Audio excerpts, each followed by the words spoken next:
ladies and gentlemen, my name is TotalBiscuit. Right, so, I've been told Cataclysm Prequests get interesting now. They do, as it happens.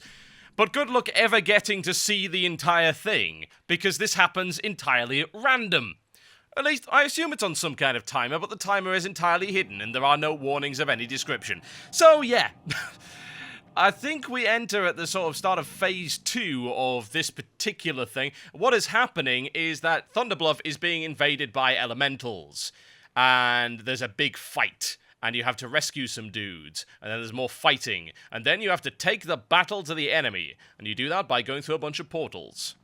Then you get to fight some bosses that drop ridiculously overpowered loot. They're not hard, but I will show you what exactly is going on, and then I will give you a look at all 4 bosses, since I did do them all. Those portals that you see over there, and you saw one earlier as well, are evacuation portals.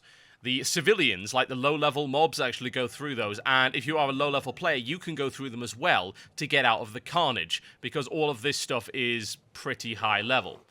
Now, what happens is that they will invade various areas of the city, and you'll need to go to that area in order to get involved in the fight. Once you've done that, you can reclaim the districts by killing everything in them, and then you will be able to head on over through a couple of portals. Now, you get 2 portals per city.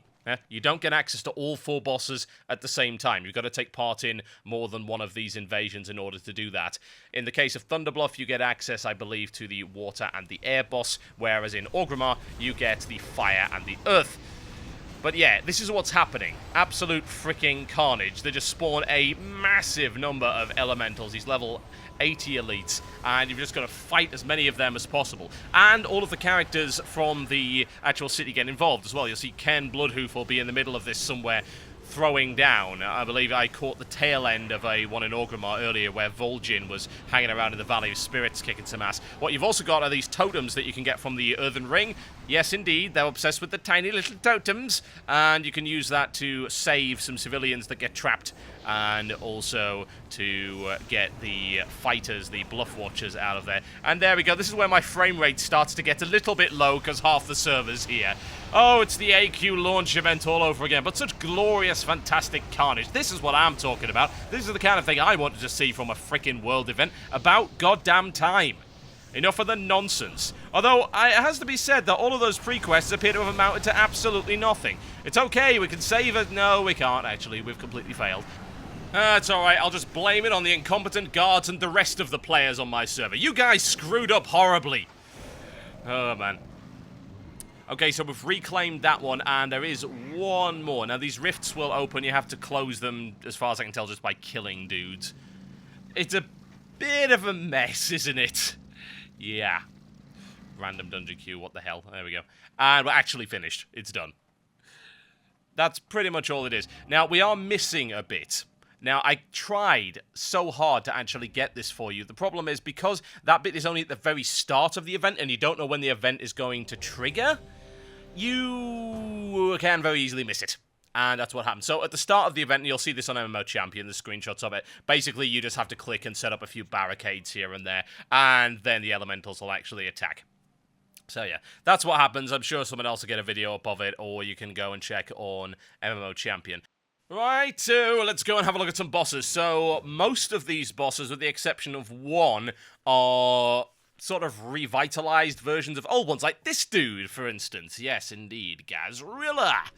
You remember him. We're actually in Zul'Farrak right now, as to why I really do not know, but it turns out that the image of Cho'Gall is over there. You can probably read the text, and there are certain plots and plans and evil things happening. They're trying to bring Gazrilla into the city, which would be quite convenient, actually, because then we could all DPS him down, but I suppose they weren't thinking that way. Now, these bosses are not even remotely difficult. This is probably the hardest of the lot, and that's saying quite a bit, because this is not hard at all. You're also accompanied by a hero, depending on which city's portal you went into. You'll get Sylvanas, or you'll get, of course, Garrosh Hellscream, and in this case, we've got Ken Bloodhoof, who ain't dead yet, but soon will be, no doubt. You sometimes get trash, you sometimes don't. In this case, we do have to deal with just a little bit. It is not hard, but it's kind of cool to get a little bit of a nostalgia trip, seeing this old dungeon and killing the old stuff that didn't used to be level 80 elites. I'm fairly sure of that. You get item level 259 gear from this, so you get ICC 10 equivalent, and it is quite good, honestly. I don't really see the point of giving you that so close to the expansion, but I suppose you have to give loot for something. Okay, I'll clear these out of the way, and then I can show you what this guy does. Like I say, this guy is the hardest of the four. He's not difficult. None of these guys really are. The loot is free. I would complain about that, but there's no point. It's 2.5 weeks or so before Cataclysm comes out. Who gives a damn if you get some free loot? I think what it does is symbolize the end of Wrath. It's just a shame that Wrath ended the way it began. It began easy and ended easy. And that might sound arrogant, but I'm sorry. We had to deal with 6 months of Nax 2.0. That tends to make you very bitter. Now, what does this guy do? He's got a breath attack. And he has a big icicle thing, which appears out of the floor and knocks you in the air. If he does it to the tank, and he can do that, it's actually an aggro wipe. That's odd, an aggro wipe mechanic. We haven't seen one of those in a while. Aside from that, that's basically it. You see he's got the freeze there, and just do damage. Let the tank get aggro back if you lose aggro due to the aggro wipe. That's pretty much it. Nothing else to really say about it, honestly. It's kind of nice to fight Gazrilla again, I suppose. Or Kaiju Gazrilla, which I assume is Super Ultra Mega Hyper Gazrilla. You know, it would have been nice if we had Mecha Gazrilla, but doesn't look like we're getting that. Shame. Missed opportunity for another pop culture reference, ladies and gentlemen. Oh, he ice blocks for no apparent reason and heals himself up. I assume you can probably interrupt that, but since this was the first time we went in here and had no idea what was going on, yeah. You get the idea. I think we can speed up the rest of it and show you the loot, and then we'll go on to the other three. Gazrilla, I'm suggesting that you die with a minimum of fuss. Would that be okay? No, of course not. You're going to be a complete pain in the ass.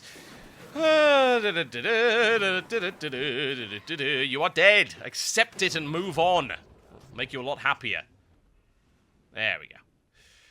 Here's your loot, folks. The Girdle of Oblation. Oblation? Okay. You see, I would have expected obliteration, but oblation it is. There you go. There's your stats. You don't like me reading stats, apparently, so I'm not going to do that. Right. So, you get a quest that you can then hand in. You get gold out of it. There's nothing else, really, to say about it. So, we're going to head on to the next one. These are the portals I'm talking about, by the way. There are 2 of them per city. For the ones in Orgrimmar, you need to be looking close to the auction house. But, yeah. There you go. You can pick one or the other. It'll put you automatically in a queue. Supposedly, you can also do it via the Dungeon Finder, but that doesn't seem to work right now.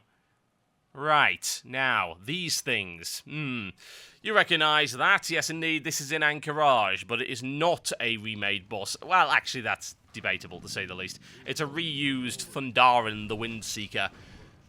One of the Heralds of Alakia, one of the 4 elemental lords. We're going to go fight him. You've got some utterly pointless trash right here that does nothing, so I'm just not even going to bother showing that. I can't help but think this is one big nostalgia trip for vanilla players. It makes sense, honestly. All of the dungeons used here are vanilla dungeons, including this one. We've got Blackrock Depths, we've got Moradin, and we've also got, of course, Anchorage 20, and we've got Zul'Farrak. Yes, our Thundarin. I was there for 1 kill of Thundarin a very long time ago. Was kind of neat. The biggest world boss I've ever seen, by a very significant margin. Cool as hell. You see, this doesn't make me nostalgic, it just makes me miss the good old days. Not that everything was the good old days. Vanilla had so many problems. No question about that. You know, massive dungeons, huge dungeons, which came back in ICC and, of course, in Ulduar, and honestly were not good. I mean, Naxxramas had the same problem, but that was so easy you could just blitz through it. The TBC model was a lot better. Multiple dungeons per tier, smaller dungeons, more manageable, and more variety, more importantly than anything else, so you don't get bored of the same location. As regards to what this guy does, I think he can see it. It's fairly obvious. You've got cyclones that barely do any damage at all, so they're just going to knock you about a bit. No point in even getting out of them. There are no heroic modes of this. It would be nice if there were, but hey, there you go. And he'll also do a lightning, which also does nothing. I don't know what they tried to balance this for, or even if they bothered. I think they just dumped a few bosses in here with a couple of abilities for the sake of nostalgia and hope for the best. But hey, there you go. Splat. And there's your item. It's the equivalent of an ICC neckpiece. It's actually almost identical to my Soul Cleave pendant, as you can see right there. Right. Next one. So, these two are in Orgrimmar, and these are the Fire and Earth dungeons. This one's in Blackrock Depths. You should recognize this guy. Oh yes, Grand Ambassador Flamelash this time around. He's got a promotion. How wonderful. We shall welcome him by slaughtering him and taking his stuff. In this case, you get Gouache Hellscream to aid you, and of course, if you're playing Alliance side, you're going to get somebody else.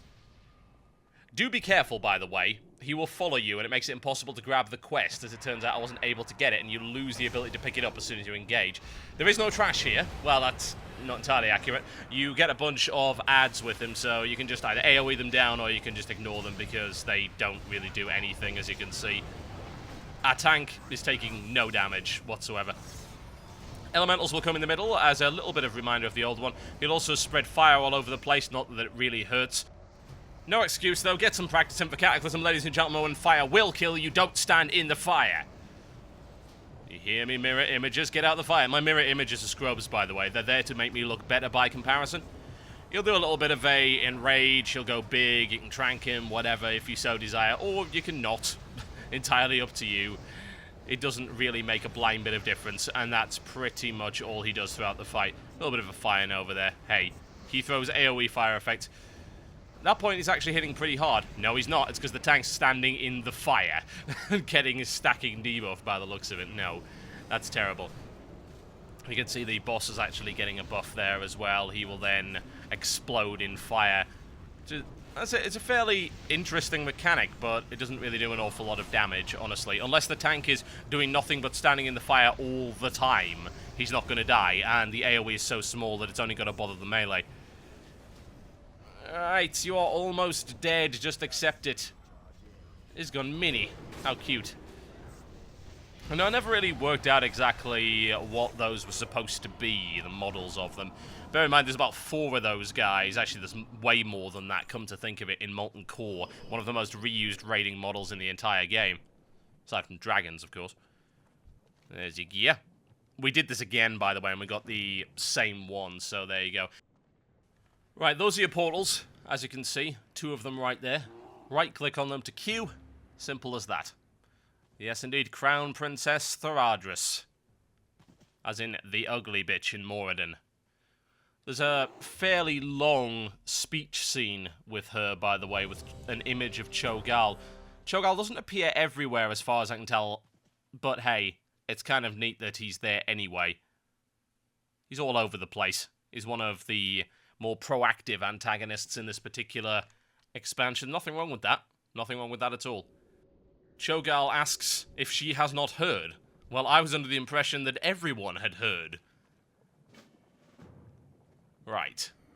You've got 2 of these primordial behemoths, not that they are of any challenge at all, and then you can go beat on her. Oddly enough, she seems kind of happy to be here, and don't really know why. To be fair, there's no one to bother her down here. No one really goes to Moradin anymore. Okay, let's do a poll, and we can finish this off. Like I said, oddly enough, when you've got content that's fairly entertaining, it's actually harder to make a bunch of jokes at its expense. Whereas the really boring stuff I thought was at least a little bit funny. But no, like I say, it's good content. It's just a shame you don't get anything out of these bosses. They're so slapdash. They've not made anything that's actually challenging unless you're really, really bad. I mean, we went in here not knowing anything with a bunch of people that I just picked up off of the streets of Orgrimmar, and we killed everything in one shot, obviously. But, hey. I don't know, maybe I'm just being too demanding. Whatever the case. Bring the behemoths down. They don't really do much. They throw rocks. That's it. Kill them, and then you are onto Theradris. She does some similar stuff to her original incarnation. She's going to throw rocks. She's also got a ground spike in front of her and a revolting gaze. Yes. Not pleasant. Also, where the hell did that Valkyrie come from? I don't know what the hell that is, actually. No doubt people are already, or have already asked me in comments. I don't know. I have no idea. Never seen that before. Alright, let us administer the beatdown to the ugly biatch. I would hit it with a fireball. At least I would if I wasn't spec frost, so we'll just have to deal with frostbelt. Yeah, she'll throw a boulder, which has a slight knockback and does basically no damage at all. The very definition of undertuned here, ladies and gentlemen. A dust field. Yeah, it's just like VOA, because that was difficult, right? Right? It's got a bit of a knockback. And she'll also do the ground spike and the repulsive gaze. There's the ground spike. Up in the air. I don't think she even does the gaze this fight. Smack. It does 3,500 damage. What's the point? If this was aimed at lower levels, I could understand, but these are level 81 elites. Oh, man. Nice headpiece, though. Pretty good. So, yeah, it's a nice event. You might want to go experience it for yourself, especially if you can actually get in from the start. Bosses aren't very entertaining, but the whole spectacle of it just gives me nice chills up my spine. Reminds me of the AQ40 Lagfest. Very enjoyable. My name's been TotalBiscuit. Thanks to those who pugged this with me, and I will see you next time.